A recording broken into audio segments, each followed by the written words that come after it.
Aloha and welcome to Part 1, Integration of Knowledge and Ideas. This brief video focuses on different strategies for you to incorporate as you're tackling the reading portion of the Praxis. The first component is activating and using background information.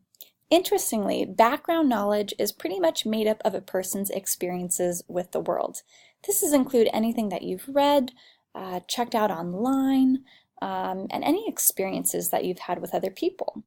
And this includes your perceptions or ideas about just written words and written material, including word identification, word meaning, and even how a text or some type of writing is organized.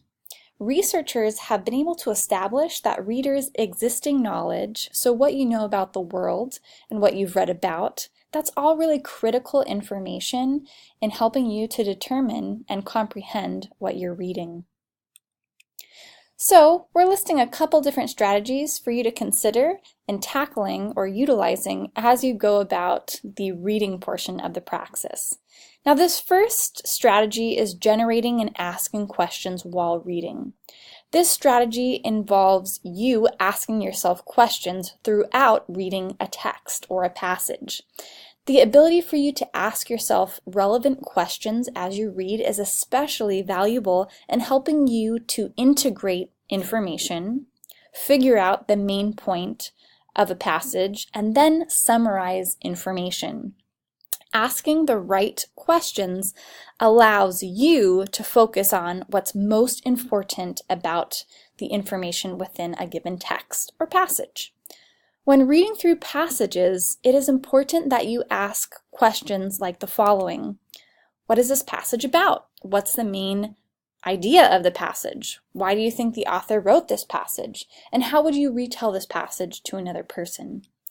So, in this example, we focus on Shakespeare, and it seems that Shakespeare has 4 different types of plays: histories, comedies, tragedies, and tragicomedies. Now, some scholars contend that Shakespeare's choices of these 3 types of dramatic forms reflects his various psychological states. As a young man, he wrote comedies. Then, saddened by the death of his son, he turned to tragedies. Finally, seasoned by life's joys and sorrows, he produced tragicomedies. But a look at the theater scene of his day reveals that Shakespeare was not so much writing out his heart as into his pocketbook. For example, when comedies were vogue, he wrote comedies. All right, so if we have a passage like this and we're thinking about generating or asking questions, we want to think about this. As we're reading through, what is this passage about? Well, it seems to be about Shakespeare and the different things that he's written, right? So we know Shakespeare. The next thing is, what's the main idea of the passage, and how do we know what that main idea is? Why do you think the author wrote this passage? What's important about it? What should readers be really getting out of it? And then, how would you essentially retell this passage to another person?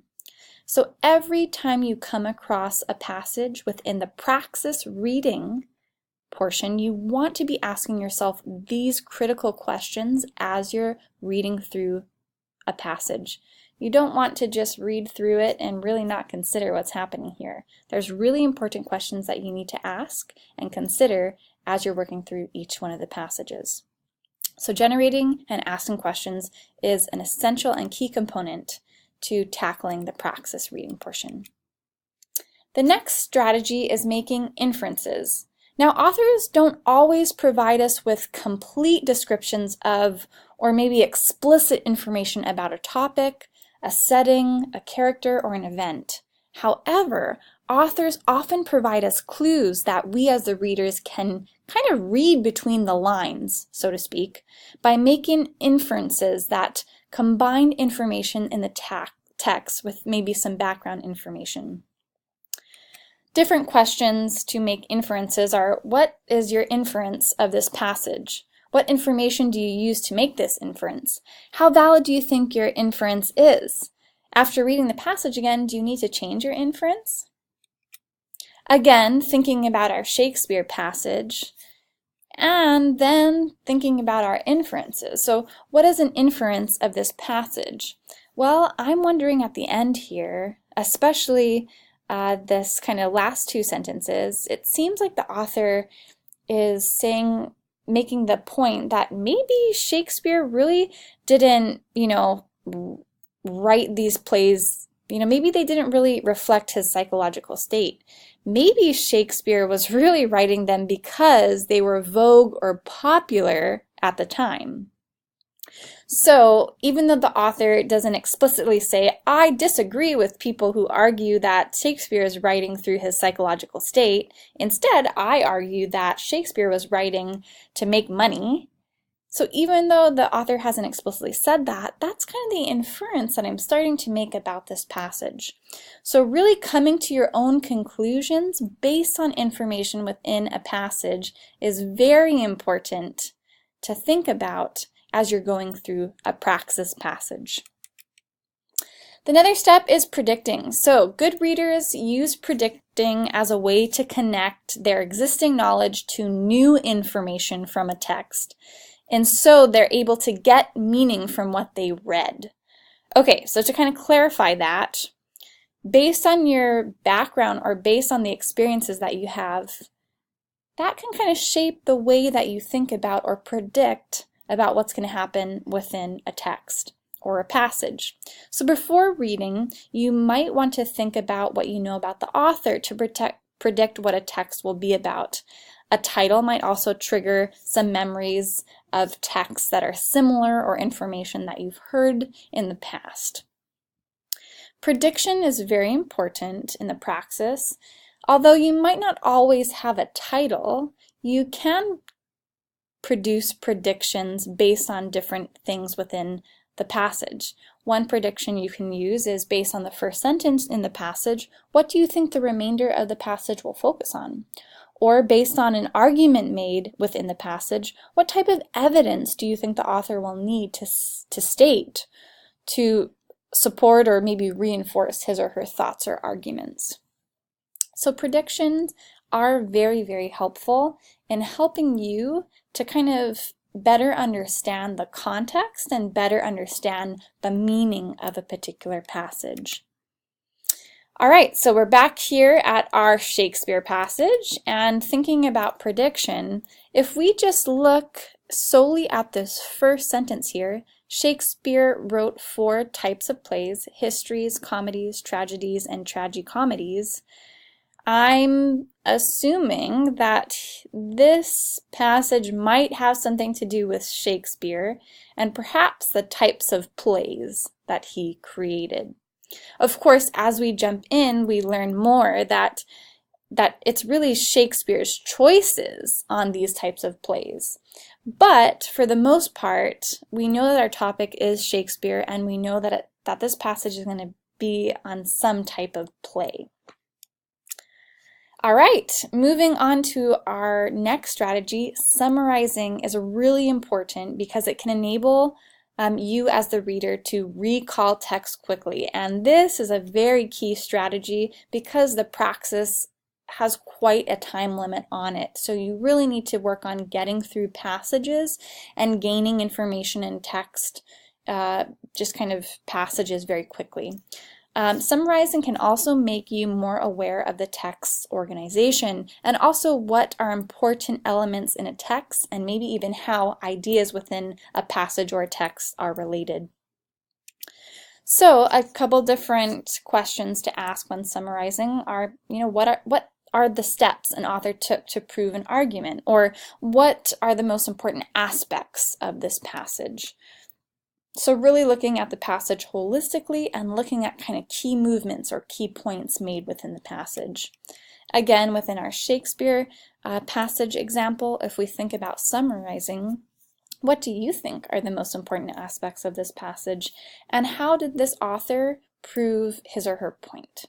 So think about that in terms of this passage, and think about how you would answer these questions. Okay, so last but not least, comprehension monitoring is a final strategy in tackling the reading portion of the Praxis, especially in relation to passages. Comprehension monitoring is a form of metacognition. In other words, you're thinking about your thinking. Good readers are aware of and monitor their thought process as they read. An example of this is if you're reading a passage and you realize, wow, I don't understand what that meant. One strategy is to go back and reread the passage silently or aloud. Another example is reconstructing information in an equation, chart, image, concept map. So you might look at a passage and draw out that passage on a piece of paper to kind of give you a better idea of what's happening and help your brain to kind of process all of the information in the passage. Another option is searching for headings or some type of textual clue that helps provide clarification on a given topic or passage. Another example of this is as you're reading through, there could be a figure, a picture, or a graph that you can refer to help you piece together what the passage is trying to say. And then also making note of any information that confuses you. So highlighting a sentence or writing it down and to remind yourself that, wow, this is really challenging and I don't quite understand it, and then trying to tackle by rereading or trying to piece together maybe what this particular part of the passage is trying to say. So again, when we're looking at this past example and considering comprehension monitoring, it's always valuable to read a paragraph silently or aloud and then reread that same paragraph.